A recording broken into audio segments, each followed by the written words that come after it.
اعوذ باللہ من الشیطان الرجیم بسم اللہ الرحمن الرحیم رب اشرح لی صدری ویسر لی امری واحلل عقدۃ من لسانی یفقہوا قولی۔ ہم دیکھ رہے ہیں باب 2 کتاب الایمان۔ نبی صلی اللہ علیہ وسلم کا ارشاد گرامی ہے، اسلام کی بنیاد 5 چیزوں پر ہے اور وہ ایمان، قول و فعل دونوں پر مشتمل ہے، نیز وہ زیادتی اور کمی کو قبول کرتا ہے۔ ارشاد باری تعالیٰ ہے، وہی ہے جس نے اہل ایمان کے دلوں میں طمانینت اتاری تاکہ ان کے ایمان میں مزید ایمان کا اضافہ ہو۔ وہ چند نوجوان تھے جو اپنے رب پر ایمان لائے تھے اور ہم نے ان کو ہدایت میں ترقی بخشی تھی۔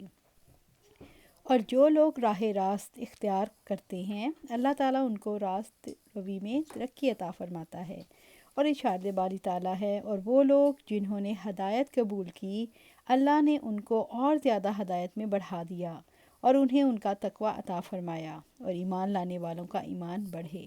اور اللہ تعالیٰ کا فرمان ہے، اور جب کوئی سورت اترتی ہے تو ان میں سے بعض وہ لوگ ہیں جو پوچھتے ہیں، اس نے تم میں سے کس کے ایمان میں اضافہ کیا؟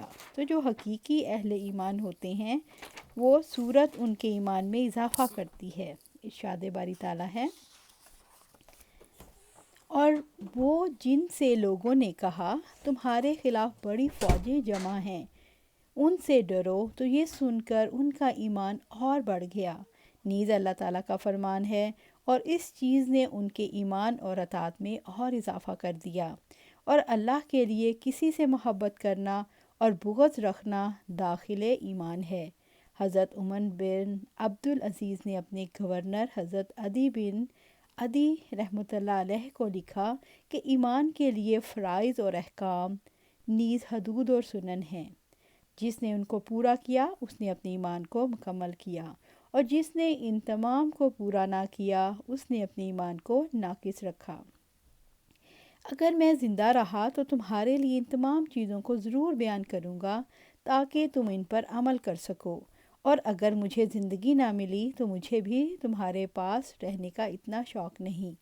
حضرت ابراہیم علیہ السلام کا قول ہے، قرآن میں نقل ہوا ہے، لیکن میں قلبی اطمینان چاہتا ہوں۔ حضرت معاذ بن جبل رحمۃ اللہ علیہ رضی اللہ تعالیٰ عنہ نے حضرت اسود بن ہلال سے لکھا، ہمارے ساتھ بیٹھ تاکہ چند لمحات کے لیے اپنے ایمان کو تازہ کر لیں۔ حضرت ابن مسعود رضی اللہ تعالیٰ عنہ نے فرمایا، یقین پورا ایمان ہے۔ حضرت ابن عمر رضی اللہ تعالیٰ عنہ نے فرمایا، انسان اس وقت تک تقویٰ کی حقیقت کو نہیں پا سکتا جب تک ایسی چیزوں کو نہ چھوڑ دے جو دل میں کھٹکتی ہوں۔ امام مجاہد رحمۃ اللہ علیہ اس ارشاد باری کی تفسیر میں فرماتے ہیں، اللہ تعالیٰ نے تمہارے لیے وہی دین مقرر کیا ہے جس کے قائم کرنے کا نوح کو حکم دیا۔ اس کا مطلب یہ ہے کہ اے محمد صلی اللہ علیہ وآلہ وسلم، ہم نے تمہیں اور نوح علیہ السلام کو ایک ہی دین کی وصیت کی تھی۔ حضرت ابن عباس رضی اللہ تعالیٰ عنہ کی تفسیر کرتے ہوئے لکھتے ہیں، شرع سے مراد قانون الہی اور منہاجہ سے مراد قانون پر عمل کرنے کا طریقہ ہے۔ تمہاری دعا سے تمہارا ایمان ہے۔ ارشاد باری تعالیٰ ہے، اے پیغمبر کہہ دیجئے، اگر تمہاری دعا نہ ہوتی تو میرا رب تمہاری مطلق پرواہ نہ کرتا۔ اور عربی لغت میں دعا کے معنی ایمان بھی ہیں۔ حضرت ابن عمر رضی اللہ تعالیٰ عنہ سے روایت ہے، انہوں نے کہا، رسول اللہ صلی اللہ علیہ وآلہ وسلم نے فرمایا، اسلام کی بنیاد 5 چیزوں پر ہے، اس بات کی شہادت کہ اللہ کے سوا کوئی معبود حقیقی نہیں، اور یہ کہ حضرت محمد صلی اللہ علیہ وآلہ وسلم اللہ کے رسول ہیں، اور نماز قائم کرنا، زکوٰۃ ادا کرنا، حج کرنا اور رمضان کے روزے رکھنا۔ امور ایمان کا بیان۔ ارشاد باری تعالیٰ ہے، ساری اچھائی مشرق اور مغرب کی طرف منہ کر لینے ہی میں نہیں، بلکہ حقیقت کے اعتبار سے اچھا وہ ہے جو اللہ پر، قیامت کے دن پر، فرشتوں پر، کتاب اللہ پر اور انبیاء پر ایمان رکھنے والا ہو، اور مال سے محبت کرنے کے باوجود قرابت داروں، یتیموں، مسکینوں، مسافروں اور سوال کرنے والوں کو دے۔ غلاموں کو آزاد کرے، نماز کی پابندی اور زکوٰۃ کی ادائیگی کرے، جب وعدہ کرے تو اسے پورا کرے، تنگ دستی، دکھ درد اور لڑائی کے وقت صبر کرے، یہی لوگ سچے ہیں اور یہی پرہیزگار ہیں۔ نیز فرمایا، یقیناً ان مومنوں نے فلاح پائی جو اپنی نمازوں میں خشوع کرنے والے ہیں۔ حضرت ابو ہریرہ رضی اللہ تعالیٰ عنہ سے روایت ہے کہ وہ نبی صلی اللہ علیہ وآلہ وسلم سے بیان کرتے ہیں، آپ نے فرمایا، ایمان کی 60 سے کچھ زیادہ شاخیں ہیں اور حیا بھی ایمان کی ایک شاخ ہے۔ مسلمان وہ ہے جس کی زبان اور ہاتھ سے دوسرے مسلمان محفوظ رہیں۔ حضرت عبداللہ بن عمر بن عاص سے روایت ہے رضی اللہ تعالیٰ عنہ کہ آپ صلی اللہ علیہ وآلہ وسلم سے بیان کرتے ہیں کہ آپ نے فرمایا، مسلمان وہ ہے جس کی زبان اور ہاتھ سے دوسرے مسلمان محفوظ رہیں، اور مہاجر وہ ہے جو ان کاموں کو چھوڑ دے جن سے اللہ تعالیٰ نے منع فرمایا۔ ابو عبداللہ امام بخاری رحمۃ اللہ علیہ نے فرمایا، اور ابو معاویہ نے کہا، ہمیں یہ حدیث داؤد نے بیان کی، ان کو عامر شیمی نے، انہوں نے کہا، میں نے حضرت عبداللہ بن عمر بن عاص سے سنا، وہ نبی صلی اللہ علیہ وآلہ وسلم سے بیان کرتے ہیں، اور عبدالعالیٰ نے داؤد سے بیان کی، انہوں نے عامر شعبی سے، انہوں نے عبداللہ بن عمر بن عاص سے، انہوں نے نبی صلی اللہ علیہ وسلم سے۔ امام بخاری اس حدیث سے اس بے عملی یا بد عملی کے طوفان کو روکنا چاہتے ہیں جو مرجئہ کے موقوف کی وجہ سے لوگوں میں پائی جاتی ہے، کیونکہ مرجئہ کے نزدیک ایمان صرف تصدیق قلبی کا نام ہے، اس کی موجودگی میں اعمال صالحہ کی چندہ ضرورت نہیں، بلکہ مومن صرف تصدیق ہی سے ان بشارتوں کا حقدار بن جاتا ہے جو اس کے لیے قرآن و حدیث میں موجود ہیں۔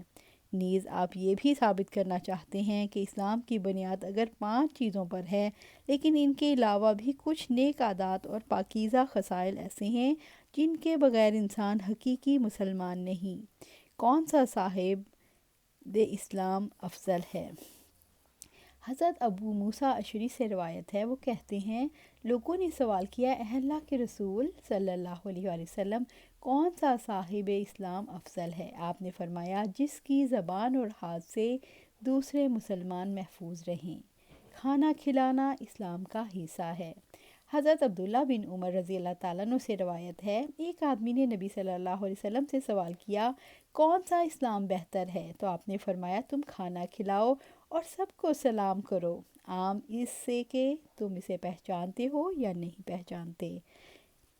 اس حدیث میں ایک ہی سوال کے مختلف جوابات اس بنا پر ہیں کہ سائل کے احوال مختلف ہوتے ہیں، اس کی ضرورت کو دیکھ کر جواب دیا جاتا ہے۔ مثلاً ایک شخص نماز کا پابند ہے، روزے بھی رکھتا ہے، لیکن طبیعت میں ذرا بخل ہے، تو اس شخص کو ایسا عمل بتایا جو اس کی کمی کا علاج کر سکے۔ اس طرح ایک شخص مہمان نواز اور رحم دل بھی ہے، لیکن نماز میں کوتاہی کرتا ہے، تو اسے نماز کے متعلق تلقین کی جائے، اور یہ افضل عمل ہے۔ آپ صلی اللہ علیہ وسلم چونکہ روحانی مربی ہیں، اس لیے جس عمل کی کمی دیکھتے اسی کی ترغیب دلائی ہے۔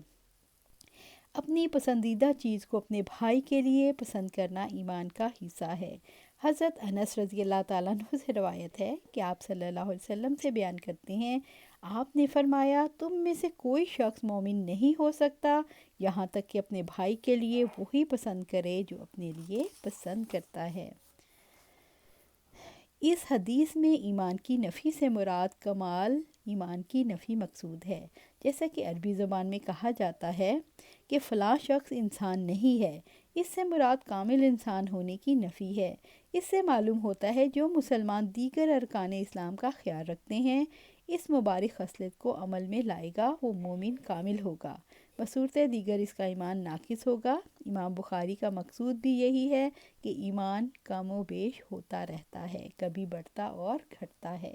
تو اللہ سبحانہ تعالیٰ سے دعا ہے کہ ہمیں قرآن و سنت پر عمل کرنے کی توفیق دے، اس کو سمجھنے کی، سیکھنے کی، پڑھنے پڑھانے کی اور دوسروں کو تک پھیلانے کی، دوسروں کو سکھانے کی توفیق دے، اور ہمیں اس پر استقامت دے۔ آمین یا رب العالمین۔